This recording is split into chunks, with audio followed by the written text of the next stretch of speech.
चुड़ैल और परियों की कहानी। 3000 शब्दों की हिंदी कहानी। बहुत समय पहले की बात है। एक घना जंगल था जिसका नाम था कांचवन। इस जंगल में तरह तरह के जीव जंतु रहते थे, लेकिन इंसान उस जंगल के पास जाने से डरते थे। कहते थे कि वहां एक भयानक चुड़ैल रहती है। उसका नाम था रक्तवर्णा। रक्तवर्णा कोई आम चुड़ैल नहीं थी। उसकी आंखों से आग निकलती थी, बाल इतने लंबे कि जमीन तक पहुंचते थे, और जब वह जोर से हंसती थी तो पेड़ भी कांप उठते थे। दिन में वह दिखाई नहीं देती थी, लेकिन रात होते ही उसकी डरावनी चीखें जंगल में गूंजने लगती थीं। कांचवन के दूसरी ओर एक सुंदर और शांत जगह थी, स्वर्णभूमि। यहाँ रहती थीं 5 परियां: चंद्रिका, पारिजात, मालविका, तरलिका और विंती। ये परियां आकाशलोक से धरती पर भेजी गई थीं ताकि वे अच्छाई और सौंदर्य की रक्षा कर सकें। संघर्ष की शुरुआत। एक दिन चुड़ैल ने सोचा कि क्यों न स्वर्णभूमि को भी अपने कब्जे में ले लिया जाए। वहां की सुंदरता और प्रकाश उसे सहन नहीं होता था। वह रात के अंधेरे में स्वर्णभूमि की ओर बढ़ी और पेड़ों पर काली छाया डाल दी। फूल मुरझा गए, नदियां सूखने लगीं और पक्षी उड़ गए।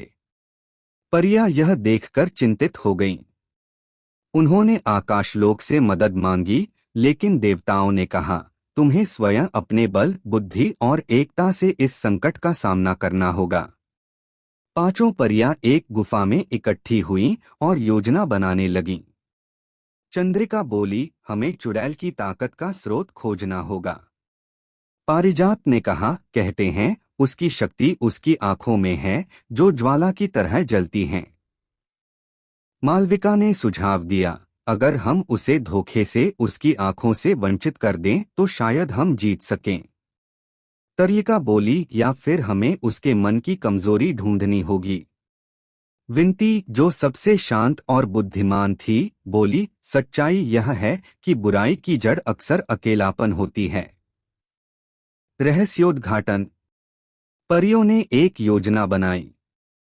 चंद्रिका और मालविका चुड़ैल की गुफा में चुपचाप घुस गईं।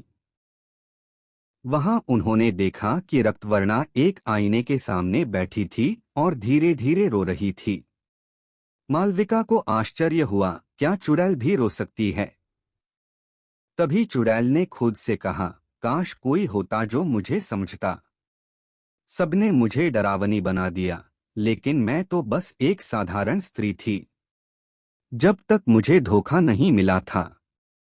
चंद्रिका और मालविका सब सुन चुकी थीं।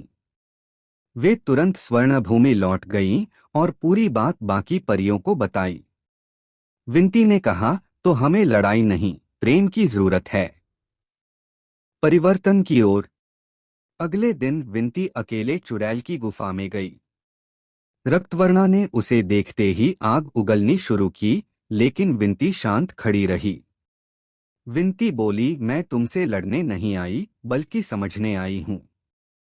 रक्तवर्णा हंसी, मुझसे कौन कुछ समझना चाहेगा? सब मुझे दानवी कहते हैं। विंती ने धीरे धीरे बात की, कभी कभी लोग हमें वैसा बना देते हैं जैसा वे खुद डरते हैं। क्या तुम सच में हमेशा से ऐसी थीं? चुड़ैल की आंखों से आंसू बहने लगे। वर्षों का दुख जैसे एक ही क्षण में बाहर आ गया। सच्चाई की जीत। विंती ने चुड़ैल को गले लगाया। यह पहला स्पर्श था जिसे रक्तवर्णा ने सदियों बाद महसूस किया। उस क्षण कुछ जादुई हुआ। चुड़ैल की लाल आंखें शांत नीली हो गईं, बाल चमकदार हो उठे और